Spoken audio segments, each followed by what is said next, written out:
Okay, I'm going to put a wrench on this, and for the first time, I'm going to try to turn this engine over. Okay, it moves. Oh boy, it moved. Oh, jeez, it stops hard right there. Hey guys, if you look behind me, you'll see on the ground a ton of truck parts that we've got to go through and organize. This is going to be a very, very tedious project. Okay, so before we get to all of this and all of this, look over here in my shed. Do you remember this? This is a 1953 Dodge that I was gifted. And I don't know if it's a gift or a curse. Honestly, I don't even know where to start really. But this is going to be the very first video that I'm putting together that's dedicated to this 53 Dodge. I know that it's not going to be as popular or as probably interesting or fun as my tractor videos, but this probably has the most sentimental value of anything that I could be working on. I'll give the full backstory of this truck and how it got into this condition at the end of this video. But for now, just kind of as kind of a bottom line up front, this truck was something that my wife's grandfather bought probably in about 1956. I thought that he had bought it brand new, but he didn't. He bought it from the owner of the Dodge dealership up in Butte, Montana, where my father-in-law grew up. And anyway, it's been in their family ever since. And right now, this is what it looks like. But where I could use everybody's help is going through all of this. All of this whole truck has been disassembled. And when we picked it up from a guy's home who when I say we, it was my father-in-law, had hired to basically overhaul and modernize this truck, this is what we were left with after 15 years. He had it for 15 years, and finally we had to go get it. And this is what we have. Everything, I got pieces of body everywhere. Some stuff is easy, you know, I mean, here's the grill, or the front of the tractor. Here's the front of the truck. We got the grill pieces. Here we got the doors. So we got a driver door, passenger door. All the hardware has been stripped out of it. Bodywork has been done, but you can see everything is just bare.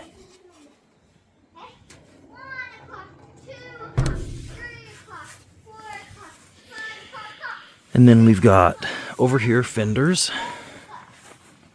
I think this is a passenger side rear fender. A little bit banged up down here, but not too rusty. I mean, we don't have any rust problems going through. This is the driver's side fender, rear fender. This is the passenger side front fender. All the bodywork's been done on that. And this is the driver's side front fender. Some bodywork looks like it's been started but abandoned. Got running boards here. They're actually in really good shape. There's not any, rusted through spot. Oh, a little bit right there. That doesn't look much like rust. It's actually more of a crack. I noticed if you look on the back side. Cracked. So I think that'll actually be pretty easy to weld up and clean up. And then right here we have some inner fenders for the front. Obviously here's our hood.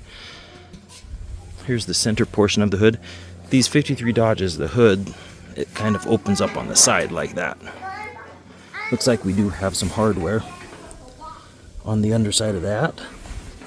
So we have both pieces of the hood. The center hood piece. Here is The tailgate, obviously, a little bit cracked up there and there.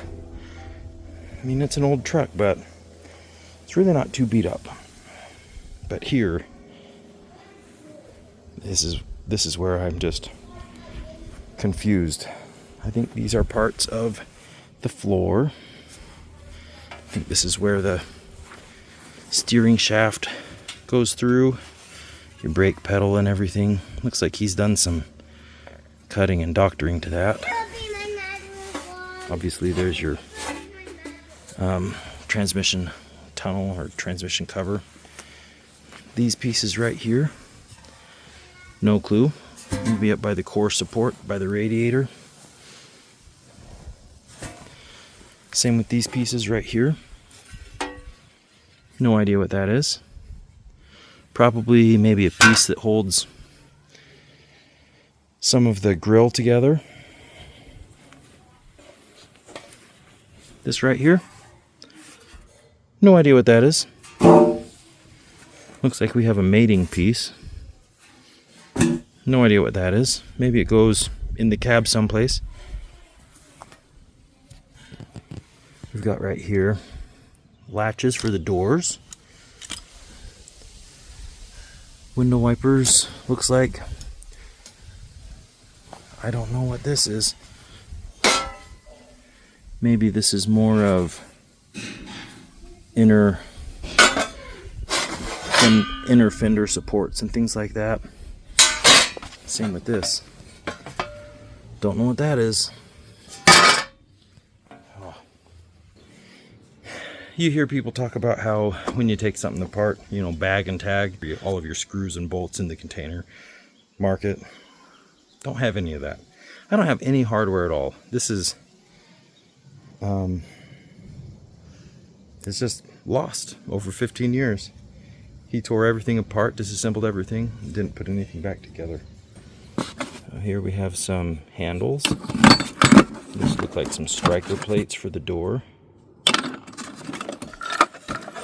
Headlamp bucket.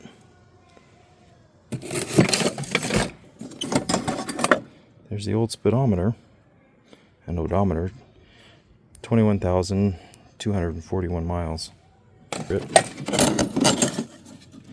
Here's our gauge cluster. Amps. Can you see that? Amps. This one is oil. Bottom left is heat. And bottom right is fuel.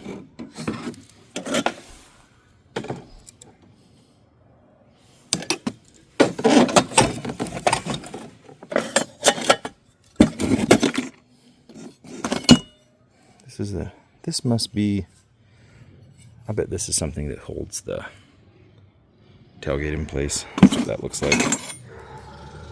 Same with that.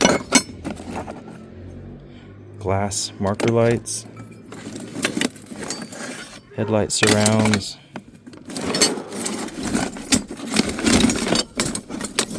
Small seal beam headlamps, I think.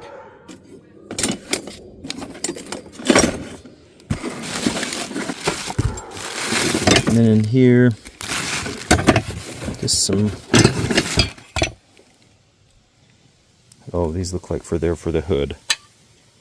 Those are hood props.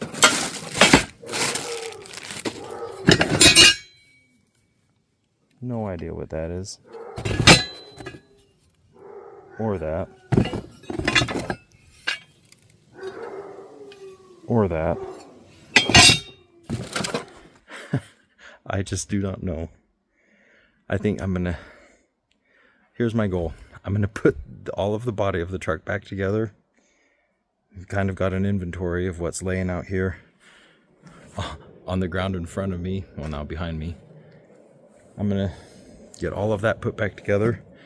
I gotta go buy a whole bunch of hardware because I don't really have any, and just start piecing this thing back together. So probably do maybe one video every 6 weeks or so, kind of dedicated to the truck.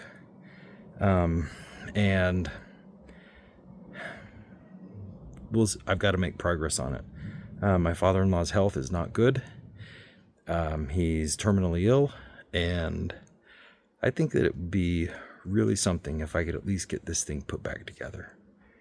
I don't know if it'll run, if I could start it for him with this mess of wires, but I think if I could at least get it put back together before he passes, I think that would be really important.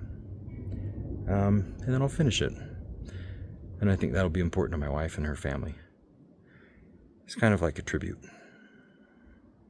This is a 4-liter V6 out of a 1998 Ford Explorer. Not really the engine that I would have chosen. The reasoning behind that engine is it was my father-in-law at the time was driving a 1998 Ford Explorer, and he really liked that engine. He liked that car, and he said, yeah, I want my truck to drive just like this. And so that's the engine that he wanted to put in his 53 Dodge when they had the guy rebuild it. I honestly don't even know if this still turns. Oh boy. We'll have to get a wrench and put it on that. Okay, I'm gonna put a wrench on this, and for the first time, I'm gonna try to turn this engine over. Okay, it moves. Oh boy, it moved. Oh, jeez. Let's try going backwards the other way.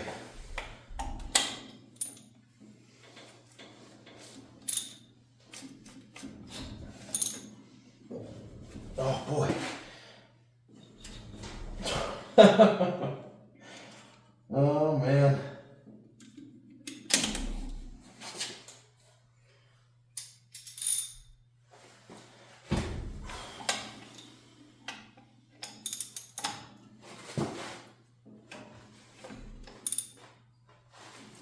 It stops hard right there.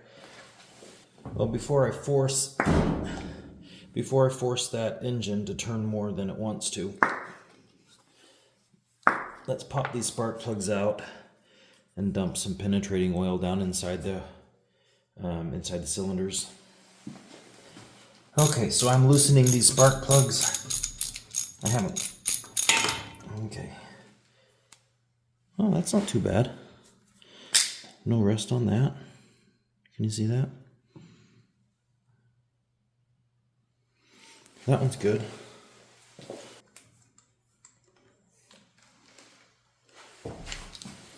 That one's not bad.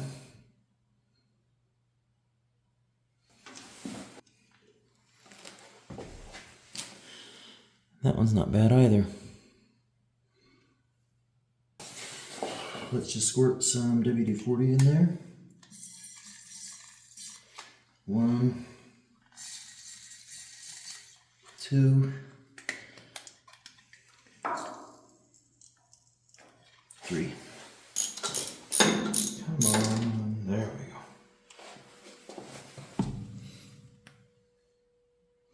Not bad.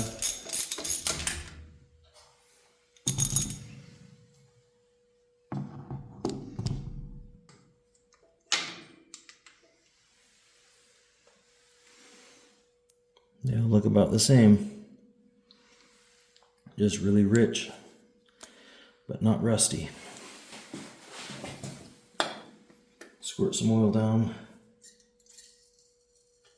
these 3.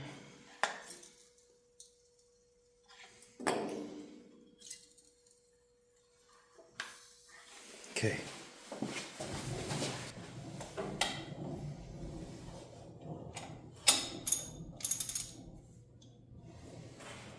Oh boy.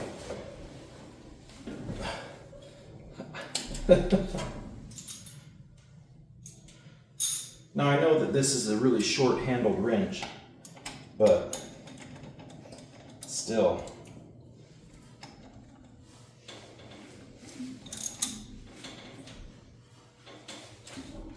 Oh.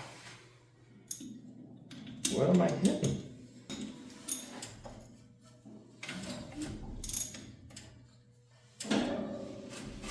There.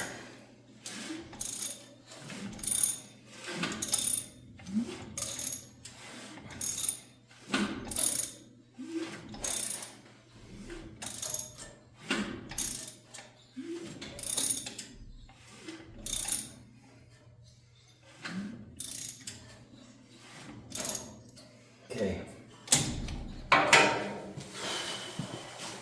That's good. It'll do full rotations, and it's pretty smooth. Well, might as well check the oil. I don't even know if it has anything in it.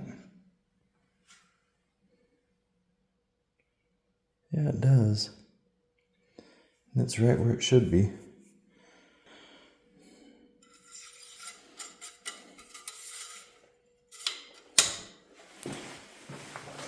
Let's check the transmission. I don't even know if anything will show up on this. Yeah, there's some on there. Well,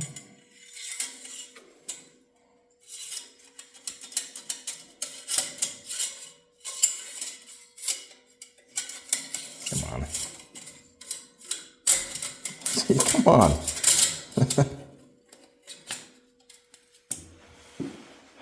So believe it or not, that's actually a major hurdle overcome. This truck, it's been off the road since 2007.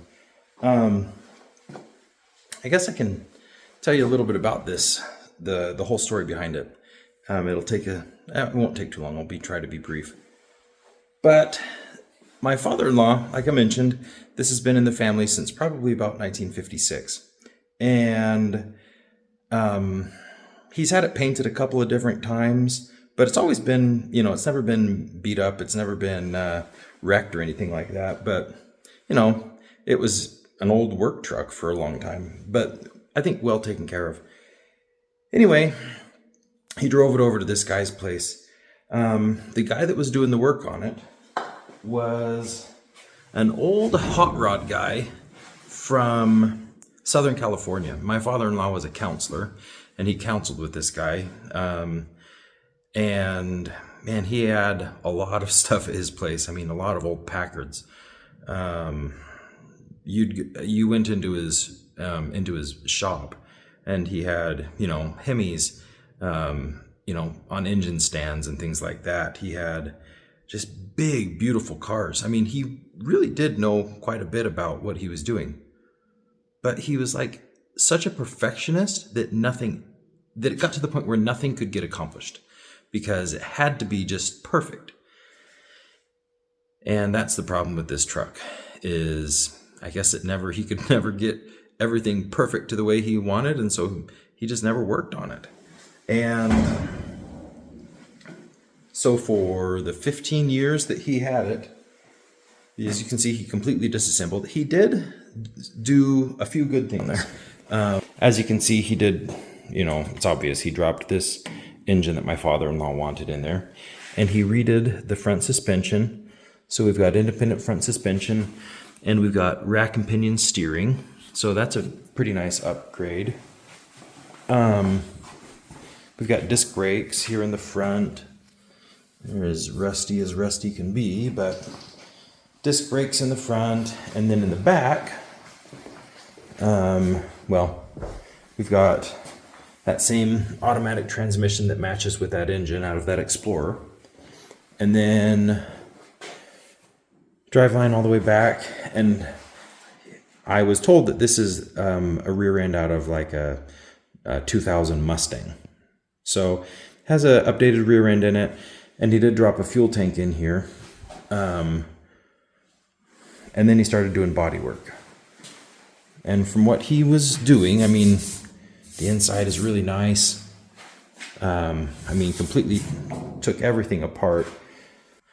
So he did a lot of nice work here on the cab. Didn't quite get to the bed, but as you can see, the bed, it's not like the bed is beat up,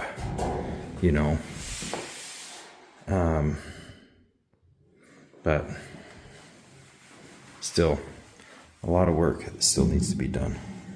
So anyway, as I was saying, my father-in-law drove the truck over there. It had a Continental flathead straight six engine in there, and a 4-speed transmission.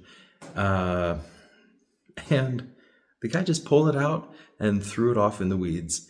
And I actually went to pick up the engine because my father-in-law was like, "Oh yeah, you can have it. It's just sitting over at Phil's house, or at the guy's house."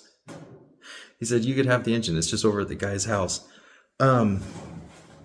So I drove over there to pick it up, and the guy's like, "Oh, you don't want that engine. It's garbage." And I was like, "Well, it was a running engine when you took it out." And then I'll put some pictures up of that engine. I mean, it had just been sitting outside for so long, just in the weeds, just filled full of water, and froze solid. So that's why I was glad that this engine, I could get it turning over, because the last time I wasn't so lucky. Anyway, I think my father-in-law probably paid the guy, over the years, probably a total of about $15,000, maybe up to $20,000. And I think the guy took advantage of my father-in-law. My father-in-law is not a dumb person.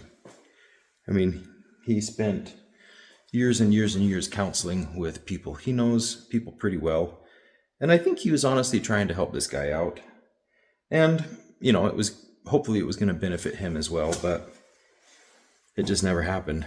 My father-in-law grew up in a really rough area up in Butte, Montana. His dad was a miner, got injured, and then couldn't go back in the mines. And so he he became a butcher at Safeway. So my father-in-law grew up as poor can be in Butte, which, I mean, is kind of a rough town. And he really always wanted, he did okay for himself. And I think because of that, he always wanted to help people. He came from nothing. And so when he, was stable, he liked to help people out. And I think that's kind of what this truck was, is he was trying to help this guy out.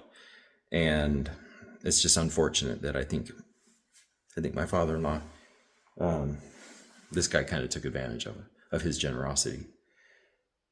But anyway, after 15 years at this guy's place, it was obvious that nothing was going to get done. I think my wife's my mother-in-law, was just tired of seeing money go out the door and into this guy's pocket. And it just became a sore spot for her. Unfortunately, she passed away a couple years ago. And I think after that, my father-in-law was he didn't know what to do. He knew that nothing was ever going to get done with his truck. And so he thought really long and hard about it. And one day he called me up and he said, "I realized something the other day. I just want to give you the truck. Just, if anybody's ever going to get it done, it's going to be you. Right now it's in a million pieces. And I don't know who else to give it to, but I know that you enjoy you have your old truck and you enjoy working on old things, and it'll be a challenge, but I think if anybody's going to do it, it's going to be you." So he gave it to me. I sold my old 49 Ford that I had since I was in high school, and I decided that I was going to work on this. Well, that's been a couple of years ago. It's been 3 years almost that I've had it, and I haven't done a thing with it because it's so overwhelming. And as I mentioned, since my father-in-law's health is now failing, I don't know how much longer he's going to be with us, then that's why I decided to start working on this now. Anyway, so that's kind of the backstory and why this truck is pretty important to me and my wife's family. Some other things that are sad. As he was taking this truck apart, see if I can post some pictures of what this truck used to look like, but it had a big bumper that kind of that came back here, and it wrapped around the side, and it tied into the fenders that are right here. And the guy, when he took it off, he said, "Oh no, that's an ugly bumper. You don't want that." And so he junked that. And that's just kind of what he did. He made decisions that, oh, this is how I want the truck to be. I have an idea of how I want it to be. And he, would throw things away, and he's like, "Oh yeah, you want to get a nice chrome bumper." When in reality, I think my father-in-law, I could tell that when he found out that parts were getting discarded, that he liked having on the truck, like that bumper. It's just a little bit hard that when something that is important to you just gets taken apart. So anyway, lots of little things like that. I've gone on long enough. So you guys, like I said at the beginning, I know that these videos aren't going to be very exciting, and they probably won't get a lot of views, but I don't care. I'm doing this for myself, for my family, and I think that one day, hopefully, when I get this thing running, it'll be nice to be able to have documented kind of where we started and kind of the progress that the truck saw over the years. So thanks so much, guys, for watching. We'll get some tractor videos here next week, but as always, I will see you next week with another video.